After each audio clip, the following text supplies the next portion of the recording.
요한복음 15장 1절에서 8절 봉독하겠습니다. 나는 참 포도나무여 내 아버지는 농부이시다.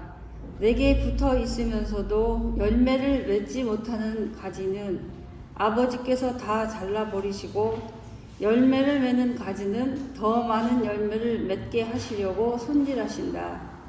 너희는 내가 너희에게 말한 그 말로 말미암아 이미 깨끗하게 되었다. 내 안에 머물러 있어라. 그리하면 나도 너희 안에 머물러 있겠다. 가지가 포도나무에 붙어 있지 아니하면 스스로 열매를 맺을 수 없는 것과 같이 너희도 내 안에 머물러 있지 아니하면 열매를 맺을 수 없다. 나는 포도나무여 너희는 가지이다. 사람이 내 안에 머물러 있고 내가 그 안에 머물러 있으면 그는 많은 열매를 맺는다. 너희는 나를 떠나서는 아무것도 할 수 없다. 사람이 내 안에 머물러 있지 아니하면 그는 쓸모없는 가지처럼 버림을 받아서 말라버린다. 사람들이 그것을 모아다가 불에 던져서 태워버린다. 너희가 내 안에 머물러 있고 내 말이 너희 안에 머물러 있으면 너희가 무엇을 구하든지 다 그대로 이루어질 것이다. 너희가 열매를 많이 맺어서 내 제자가 되면 이것으로 내 아버지께서 영광을 받으실 것이다. 아멘.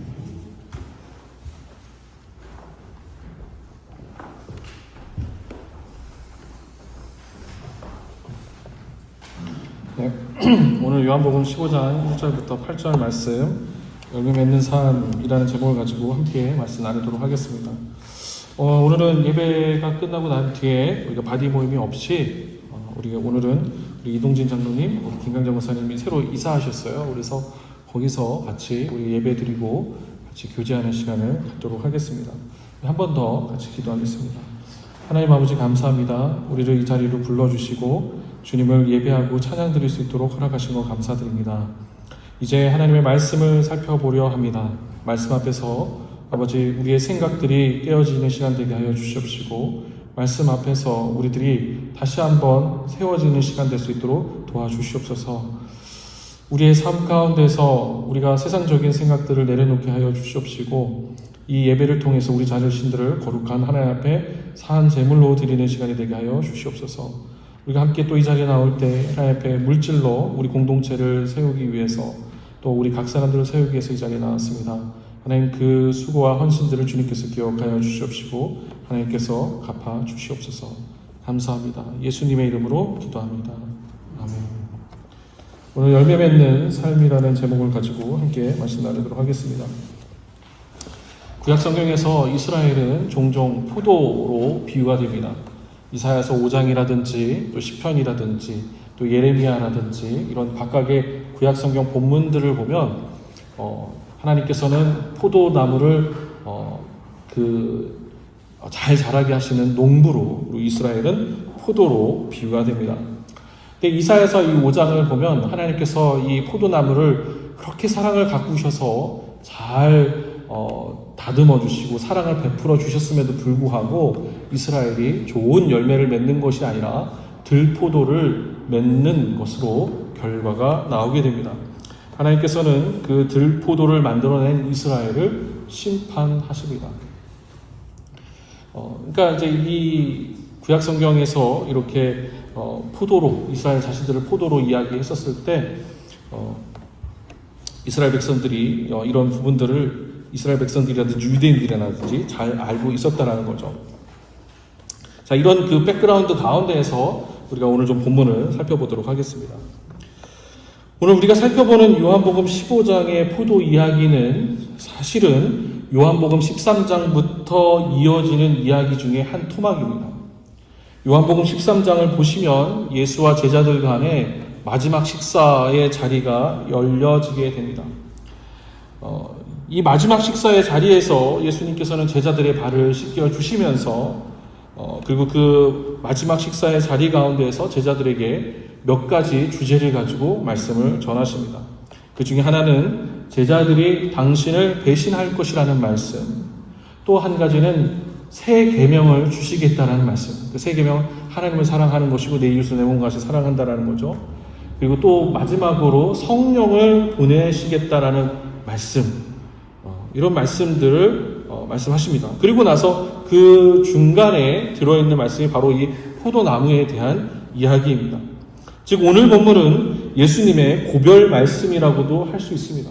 더 쉽게 이야기하면 예수님께서 십자가에 달리기 전 유언과도 같은 말씀을 전하시는 것이죠. 자, 오늘 우리가 살펴본 본문도 그 중에 하나인데 먼저 한번 15장 1절을 보도록 하겠습니다. 나는 참 포도나무요 내 아버지는 농부이시다. 자, 예수께서는 나는이라는 그 말씀으로 이야기를 하십니다. 나는 참 포도나무요. 이런 표현은 요한복음에서 우리가 종종 볼 수 있는 표현입니다. 예수께서는 나는 뭐뭐이다 라는 표현을 자주 요한복음 안에서 사용하시는데, 예를 들어서 요한복음 6장 48절을 보면 나는 생명의 빵이다 라고 말씀하셨고, 요한복음 10장에서는 나는 선한 목자다 라고 말씀하셨어요. 이거는 예수께서 그냥 단순히 내가 뭐뭐다 라고 이야기하시는 것이 아니라 과거부터 현재에 이르기까지 경험적인 진리 선포예요. 그러니까 본문을 읽고 있는 우리는 이것이 그냥 단순히께서 예수님 자신을 소개하는 것으로 우리가 본문을 읽지만, 예수님께서 실제 말씀하시는 것은 나는 뭐다고요? 생명의 빵. 나는 포도나무요. 나는 참 포도나무다. 나는 선한 목자다라고 한 것은 이 진리를 선포하신 것입니다. 자, 이것을 기억하면서 우리가 2절을 읽을 때 비로소 2절이 무엇을 의미하는지 알 수 있습니다. 자, 15장 2절을 보시면요. 내게 붙어 있으면서도 열매를 맺지 못하는 가지는 아버지께서 다 잘라버리시고 열매를 맺는 가지는 더 많은 열매를 맺게 하시려고 손질하신다. 자, 2절의 시작은 내게 붙어 있으면서로 시작합니다. 앞서 예수께서는 자신을 포도나무라고 말씀하셨습니다. 그러면 제자들은 자연히 가지라고 할 수 있습니다. 가지는 포도나무에 붙어 있을 때 열매를 맺을 수 있습니다. 그러니까 즉 쉽게 얘기해서 예수님께서는 지금 진리를 말씀하고 계신 거예요. 쉽게 말해서 제자들이 예수와 함께 하지 않으면, 예수께 어떻게 돼요? 붙어 있지 않으면 아무런 열매를 맺을 수 없다라는 것을 1절을 바탕으로 해서 2절에서 다시 말씀하신 것입니다. 그러니까 앞서 예수께서 나는 뭐뭐이다라고 말씀하신 것처럼 모든 그리스도인들은, 그리고 또 이 본문에 지금 나오는 이 제자들이 열매를 맺는 삶을 살려고 한다면 예수께 붙어 있어야지만이 가능하다라는 것을 예수께서는 말씀하고 계신 것입니다. 예수의 제자는 예수님에게 붙어 있을 때에만 열매를 맺을 수 있는 것입니다. 다시 2절로 돌아가서 2절이 의미하는 것은 제자들에 대한 예언적 말씀입니다. 지금 예수께서 말씀하시는 자리가 어떤 자리입니까? 십자가에 달리기 전 제자들과 함께 식사를 나누는 자리입니다. 1절에서 예수께서는 자신을 참 포도나무라고 말씀하셨습니다. 제자들은 지난 3년을 예수와 함께 동거동락했습니다. 하지만 마지막 식사가 끝나고 난 뒤 가룟 유다는 예수를 팔게 됩니다. 2절에서 내게 붙어 있으면서도 열매를 맺지 못한 가지는 가룟 유다를 가리키는 말씀입니다. 가룟 유다는 예수와 함께 있었지만 예수를 배신합니다. 물론 가룟 유다만 예수를 배신한 것은 아닙니다. 가룟 유다부터 시작해서 예수의 수제자라고 말할 수 있는 베드로에 이르기까지 모든 제자가 예수를 배신합니다. 하지만 가룟 유다를 제외한 다른 제자들은 다시 예수께로 돌아옵니다. 2절은 바로 이런 제자들의 상황을 예언적으로 말씀하신 것입니다. 3절 보겠습니다. 너희는 내가 너희에게 말한 그 말로 말미암아 이미 깨끗하게 되었다. 이게 예수님께서 도대체 어떤 말씀을 하셨기 때문에 깨끗하게 되었을까? 이 3절이 사실은 이 15장 안에서만 살펴보면 이게 도대체 예수님 무슨 말씀 하시는지 이해할 수가 없어요. 근데 앞서 이 본문 자체가 예수님과 제자들이 마지막 식사 자리에서부터 계속 이어져 내려오는 본문이라는 것을 우리가 기억할 필요가 있어요. 그러면 요한복음 13장으로 돌아가서 예수님께서 제자들에게 어떤 말을 하셨는지를 우리가 좀 살펴볼 필요가 있는데, 요한복음 13장을 보면 예수님께서 제자들의 발을 씻겨주시면서 이렇게 예수님이 제자들의 발을 씻겨주십니다. 씻겨주셨을 때 베드로가 예수님 이 발만 시켜주지 마시고요. 제 몸도 다 시켜주세요. 이렇게 얘기를 합니다. 근데 예수께서는 이미 발을 다 씻었기 때문에 다른 곳을 다 씻을 필요가 없다라고 말씀하십니다. 그러니까 13장 3절이 이야기하고 있는 것은 13장이 이야기하고 있는 거, 그리고 오늘 지금 15장에서 이야기하고 있는 것은 사실은 상징적인 표현이에요. 예수를 통해서 죄의 사함을 얻는다는 상징적인 표현입니다. 자, 15장 4절 보도록 하겠습니다. 내 안에 머물러 있어라. 그리하면 나도 너희 안에 머물러 있겠다. 가지가 포도나무에 붙어 있지 아니하면 스스로 열매를 맺을 수 없는 것과 같이 너희도 내 안에 머물러 있지 아니하면 열매를 맺을 수 없다. 자, 4절을 보시면 예수께서는 제자들에게 내 안에 머물러 있으라고 말씀하십니다. 그러면 한번 이 본문을 읽으면서 우리가 좀 생각을 해볼 수 있죠. 내 안에, 예수님 안에 머물러 있다는 것이 어떤 의미일까요? 여러분, 물리적으로 우리가 사람이 사람 안에 들어갈 수 있을까요? 사실 말이 안 되는 이야기죠. 그럼 머물러 있으라는 말씀은 어떤 이야기인가? 이것은 예수 그리스도와 연합된 상태를 이야기하는 것입니다. 근데 재밌는 것은 이 요한복음 13장부터 16장 그리고 17장이 예수님의 기도로 이어지는 이 본문 가운데서 예수님의 마지막 이 식사의 자리 가운데서 예수님께서는 다양한 일들을 제자들에게 말씀해 주십니다. 근데 그 대표적인 것 중에 하나가 성령에 대한 말씀이신데 14장에서도 성령을 주신다라고 얘기했고 15장 포도나무에 대한 이야기가 있고 16장에 성령의 일에 대해서 말씀하십니다. 그러니까 지금 이 15장에서 이야기하고 있는 것은 이 연합된 상태라고 이야기하는 것은 사실은 성령이 내주해서 우리 안에 들어오시면 그 성령께서 어떤 일들을 하시는지, 그리고 우리가 성령을 우리 안에 초대하기 위해서는 어떤 일을 해야 되는지를 설명해 주고 계신 거예요. 왜냐하면 제자들은 성령에 대해서 잘 몰랐어요. 성령에 대해서 과거 구약 성경을 통해서 하나님의 영에 대해서 듣기는 했지만 그 성령이 어떻게 와서 어떻게 역사하는지에 대해서 알 수 없었어요. 그렇기 때문에 예수님께서는 이 15장에서 포도나무 이야기를 통해서 그리스도와 연합된다는 것이, 그러니까 즉 성령이 우리 안에 내주하셔서 어떤 일을 하시는지에 대해서 이야기하고 계신 것입니다. 그러니까 머물러 말씀하신 것은 예수 그리스도와 연합된 상태를 이야기하고 있는 거예요. 이 15장 안에서 성령이 내주하시는 것을 자세하게 이야기하고 있습니다. 자, 다시 본문으로 돌아가서 어떻게 해야 예수 그리스도와 연합된 상태로 있을 수 있을까요?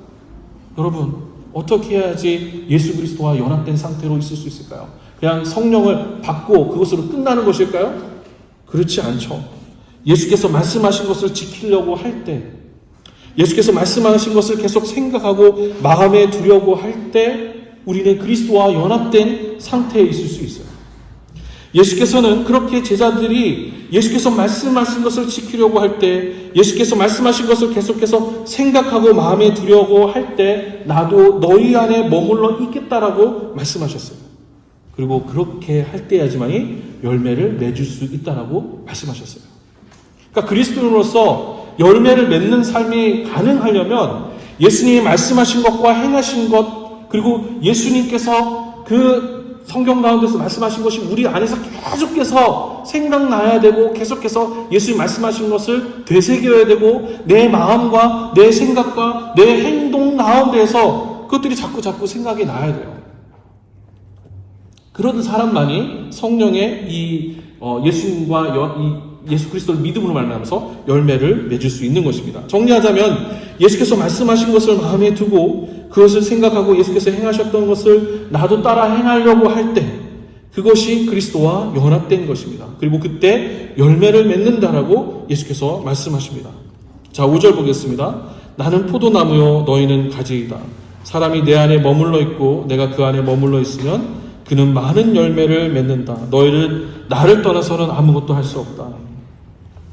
1절부터 4절이 마지막 식사의 자리에서 12제자에게 직접적으로 하신 말씀이라고 한다면 5절부터 8절은 12제자를 포함한 이 본문을 읽고 있는 모든 독자들에게 하신 말씀입니다. 예수께서 다시 말씀하세요. 나는 포도나무요 너희는 가지이다. 한번 5절을 천천히 한번 묵상해 보시기 바랍니다. 나는 포도나무요 너희는 가지다. 사람이 내 안에 머물러 있고 내가 그 안에 머물러 있으면 그는 많은 열매를 맺는다. 그리스도인은 언제 어떻게 열매를 맺습니까? 아니, 그리스도인들에게 열매를 맺는 것은 무엇인가요? 여러분이 예수 그리스도의 제자로서 그리스도와 연합되었다라면 그 열매는 무엇입니까? 여러분, 예수를 믿음으로 말미암아서 얻는 열매가 무엇입니까? 사회적인 명성일까요? 권력과 명예일까요? 아니면 물질적인 풍요로움이 그리스도와 연합된 열매일까요? 그렇지 않다는 거 우리가 너무나 잘 압니다. 사도행전을 보면 오순절 성령이 제자들 가운데 임합니다. 사도행전 1장 8절을 보면 성령이 너희에게 내리시면 너희가 능력을 받고 땅끝까지 이르러 내 증인이 될 것이다 라고 말씀하십니다. 여기서 말하는 능력은 초자연적인, 초월적인, 기적적인 능력을 이야기하는 것이 아닙니다. 성령이 주시는 능력은 우리로 하여금 예수 그리스도를 구세주라고 말하게 하는, 즉 증인되는 힘을 말하는 것입니다. 제자들은 그렇게 성령을 받고 그리스도의 증인으로서 살다가 죽었어요. 제자들 중에 사회적인 명성이나 권력, 명예, 그리고 물질적인 풍요로움을 남긴 사람은 단 한 사람도 없어요.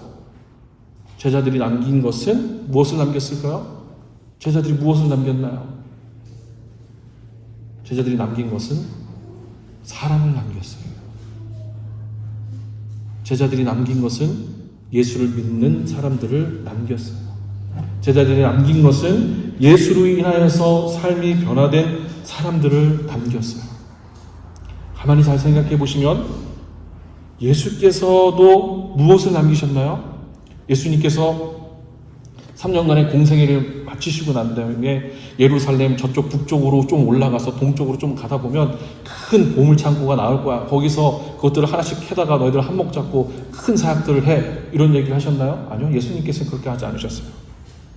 예수님께서도 예수님의 말씀을 듣고 예수님께서 행하신 일들을 통해서 믿고 변화된 사람들을 남기셨어요. 다시 요한복음 15장 오늘 본문으로 돌아와서 예수 그리스도와 연합되면 예수의 말씀과 마음 그리고 행함이 우리 안에 있으면 자연스럽게 모든 삶의 열매가 예수님처럼 살다 가는 것으로 맺어지게 되는 것입니다. 자, 6절 보겠습니다. 사람이 내 안에 머물러 있지 아니하면 그는 쓸모없는 가지처럼 버림을 받아서 말라버린다. 사람들이 그것을 모아다가 불에 던져서 태워버린다. 자, 6절을 보시면 포도나무에 가지가 붙어 있지만 포도 열매가 열리지 않으면 아무런 소용이 없다라고 이야기하고 있습니다. 예수를 믿는 이유가 무엇인가요? 예수를 잘 믿고자 하는 이유가 무엇입니까? 죽고 나서 하나님 나라에 가기 위해서인가요? 죽으면 어떤 일이 벌어질지 모르니까 보험 하나 들어놓는 것일까요? 이거 가장 불쌍한 사람입니다. 우리가 예수를 잘 믿고 열매를 맺고자 하는 것은 예수를 믿는 것이 삶을 변화시키기 때문에 그렇습니다. 예수님과 함께 연합되었을 때 그 삶이 변화됩니다. 우리가 살다 보면 스스로가 초라해지고 비참해질 때가 있어요. 삶이 구질구질할 때가 있습니다. 아무리 노력해도 벗어날 수 없는 굴레 가운데에 놓일 때가 있어요. 사람들은 이것을 벗어나기 위해서 가진 노력을 다합니다. 하지만 벗어날 수가 없어요. 내 초라함, 내 비참함, 삶의 구질구질함, 그리고 문득 찾아오는 공허함은 사람의 노력으로 벗어날 수 있는 것이 아닙니다. 한때 이게 특정 종교를 얘기할 수는 없지만 한때 비우면 모든 것이 해결될 수 있을까 해서 한번 찾아가 봤습니다. 그 말씀을 다 듣고 나서 돌아오면서 했었을 때 비운다라고 해서 집에 문을 열고 나아가 들어갔었을 때 내 실체가, 내 실존이 사라지는 것은 아니다라는 거죠. 돈을 많이 갖고 있어도, 힘과 명예를 갖고 있어도 사람은 더 많이 갖고자 하기 때문에 결국 제자리에 돌아오게 됩니다. 복음은 아무리 벗어날 수 없는 삶에서, 아무리 노력해도 벗어날 수 없는 삶에서 우리를 구원하게 합니다. 예수께서 나를 자녀로서, 내 친구로서 나를 위해서 죽으셨다라는 것은 계속해서 깊은 심연으로 빠져들어가는 나를 구원하게 합니다. 신학교 1학년을 마치고 겨울방학에 제가 아주 깊은 심연으로 빠져들어갔어요. 제 스스로가 그렇게 초라하고 비참해 보일 수가 없었어요. 공허함이 깊이 몰려왔어요. 내가 이러고 신학 공부해봐서 뭘 할까? 그냥 나가서 돈 벌고 일하는 것이 더 낫지 않을까? 한참 공허함 가운데 있을 때 내가 과연 이 기독신앙 안에서 과연 끝까지 갈 수 있을까? 라는 그 공허함 가운데 있을 때 문득 예수께서 나를 위해 죽으시고 부활하셨다라는 말씀이 생각이 났어요. 이 이야기는 사실 우리 누구나 다 할 수 있는 이야기죠. 근데 이게 별것도 아닌 이야기 같은데 이 말씀 가운데 집중했을 때, 이 말씀으로 인하여서 내 삶 가운데 갑자기 제 마음과 생각에 다 깊은 심연으로 들어갔던 것이 예수님께서 나를 위해서 죽으시고 십자가에 부활하셨다라는 그 이야기가, 그 말씀이 제 마음과 제 생각 가운데 힘을 불러일으켰어요. 그러면서 제 안에 내주하는 성령께서 제게 아주 세미한 음성으로 말씀하신 것 같았어요. 아주 그 깊은 심연으로 들어가 있는 상황 가운데 예수께서 내가 너를 얼마나 사랑하는지 아니.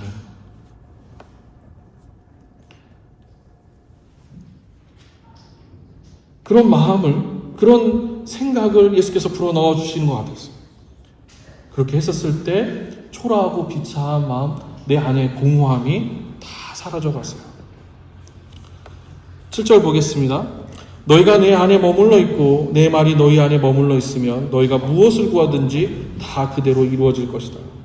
7절은 마치 하나님께서 도깨비 방망이를 주시겠다는 것처럼 보이지만 그렇지 않습니다. 예수와 연합된다는 것, 그것이 여기 15장에서 쓰이는 표현입니다. 예수와 연합된 사람, 예수의 말씀과 생각 그리고 행함이 계속해서 마음속에 머무는 사람은 어떤 기도를 할까요? 예수님의 마음이, 예수님의 생각이, 예수님의 삶이 계속해서 내 마음에 계속해서 불러일으킨 사람의 기도는 어떤 기도일까요? 한번 생각해 보시기 바랍니다. 아마도 예수께서 걸으셨던 길을 걷게 해달라고 기도하지 않을까요? 자, 8절 보겠습니다. 너희가 열매를 많이 맺어서 내 제자가 되면 이것으로 내 아버지께 영광을 받으실 것이다. 열매가 무엇인지 드러납니다. 열매가 세상적인 것이라면 논리적으로 8절은 성립이 되지 않습니다. 그러니까 돈을 많이 버는 것, 권력을 갖고 있는 것, 힘을 갖고 있는 것, 그것으로 인하여 하나님께서 영광을 받으실 것이다 라는 것은 이 8절 안에서 성립이 되지 않는다는 얘기예요. 그럼 열매는 그런 게 아니라는 것을 다시 한번 예수께서 말씀하시는 거죠. 그러면 열매는 무엇이냐? 우리가 이 질문 안에 다시 한번 질문하게 되는 거예요. 그러면 열매는 무엇이냐? 열매를 많이 맺는다는 것, 그것은 사실은 사람이 다듬어지는 것을 이야기하는 거예요. 즉 사람이 변화되어서 예수를 따르는 사람이 된다면 하나님께서 영광을 받으실 것이다 라고 예수께서는 말씀을 마치십니다. 여러분, 이게 너무나 참 놀라운 말씀 아닙니까? 우리가 하나님께 영광을 드린다고 했을 때, 하나님 내 영광을 받아주십시오 라고 했었을 때 우리 항상 뭔가 화려하고 뭔가 대단한 것을 가지고 그런 것들을 하나님께 바쳐야지만 하나님께서 영광을 받아주실 것이다. 크고 화려하고 거창하고 뭔가 잘된 것을 통해서 하나님께 영광을 돌릴 수 있을 것이다 라고 우리가 그렇게 생각을 하지만 예수께서 말씀하신 것은 그런 거 아니다. 다듬어질 때, 내가 다듬어질 때, 너의 그 다듬어지는 모습을 통해서 하나님께서 영광을 받으신다는 거예요. 그러니까 우리가 그리스도 안에서 죽는 것, 예수 그리스도와 함께 죽고 예수 그리스도와 함께 다시 살아가는 데, 고린도서에서 이야기하고 있는 성령의 열매들, 성령의 열매들이 맺어져 갈 때 그 열매들을 통해서 하나님께서 영광을 받으신다는 거예요. 화려한 성전과 엄청난 찬양대와 엄청난 헌금을 통해서 하나님께서 영광을 받으시는 것이 아니라 그 사람이 변화될 때, 그리고 사람이 사람을 변화시킬 때 하나님께서 영광을 받으신다는 거예요. 그러니까 그러면 우리의 신앙의 포커스가 완전히 바뀌게 되는 것이죠. 우리의 신앙의 포커스, 우리가 신앙을 어떻게 예수를 잘 믿는 것은 사람을 변화시키기 위해서 우리가 삶을 살아갈 때 예수님께서 영광을 받으신다는 겁니다. 이제 결론을 맺겠습니다. 열매를 맺는 삶은 내 성격이 다듬어지고 내가 추구함이 다듬어지고 내 마음이 다듬어지고 내 삶의 목적이 다듬어지고 그로 인해서 변화되어서 예수님처럼 살고자 하는 것, 그것이 열매를 맺는 삶입니다. 그러니까 여기 있는 모여있는 우리는 누구든지 하나님의 영광을 올려드릴 수 있는 거예요. 내가 이 세상에서 비록 초라한 모습을 갖고 있는다고 하더라도 하나님께서 그 나의 초라함을 통해서가 아니라 내가 얼마나 하나님 앞에서 변화되었는지를, 그리고 각 사람이 얼마나 변화되었는지를 통해서 하나님께서 영광을 받으신다는 거예요. 자, 그렇다면 그런 사람들이 모인 교회, 그리고 그렇게 살고자 하는 우리가 가야 할 길이 조금은 보입니다. 이 밴쿠버 땅 가운데에서 이 작고 작은 교회를 통해서 하나님께서 과연 영광을 받으시기나 할까라고 생각하는 것은 사실은 세상적인 생각이고, 이 예배 가운데에서, 우리의 모임 가운데에서, 우리가 만나고 교제하고 있는 이 작은 사람들 가운데서 하나씩 바뀜을 통해서 하나님께서는 영광을 받으신다는 거예요. 빌립보서를 보면 빌립보서 2장에서 이렇게 이야기하고 있죠. 부지런히 남을 나보다 낮게 여기라고 얘기했습니다. 갈등 가운데 놓여있고 싸움 가운데 놓였을 때 부지런히 스스로를 돌아보십시오. 내 마음에 들지 않는 사람이 있다면 그 사람을 바꾸려 하기보다는 나를 바꾸려 하는 것이 하나님께 영광을 드리는 것입니다.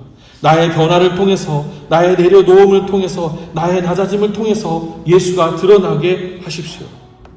한 걸음 더 나아가겠습니다. 예수를 믿는 사람들, 그리고 열매 맺기를 원하는 사람들이 모여서 무엇을 해야 할까요? 이게 사실은 우리가 모여있는 공동체 가운데서 해야 할 질문이죠. 여러분들이 곰곰이 생각하셔야 될 일들이죠. 우리가 힘을 앞에서 어떤 열매를 맺어야 할까요? 그것이 사랑이 변화되는 것이라면 우리는 교회를 어떻게 운영해야 할까요? 우리 개개인은 어떻게 열매를 맺는 삶을 살아야 할까요? 깊이 고민하시는 저와 여러분이 되시기를 주의 이름으로 축원합니다. 기도하겠습니다. 하나님 아버지 감사합니다. 우리가 열매 맺는 삶이 무엇인지 우리가 말씀을 통해서 나눴습니다. 우리가 생각할 때는 열매를 맺는 삶이 하나님을 영화롭게 하는 것이, 하나님께 영광을 돌리는 것이, 뭔가 이 세상에서 이야기하고 있는 것처럼 많은 것들을 이루고 많은 화려하고 찬란한 것들을 통해서 하나님께 올려드리는 것이 하나님께 영광을 드리는 거라고 생각을 했는데, 예수께서는 그것이 아니라 사람을 사람답게, 그 사람이 변화될 때 그 변화됨을 통해서 영광을 받으신다는 것을 보게 되었습니다. 우리 하나님, 이 시간 우리가 주님 앞에서 변화되기를 소망합니다. 나의 삶에 벌어지고 있는 모든 일들을 통해서 우리 자신들을 변화시켜 주시기를 갈망합니다. 예수님의 이름으로 기도합니다.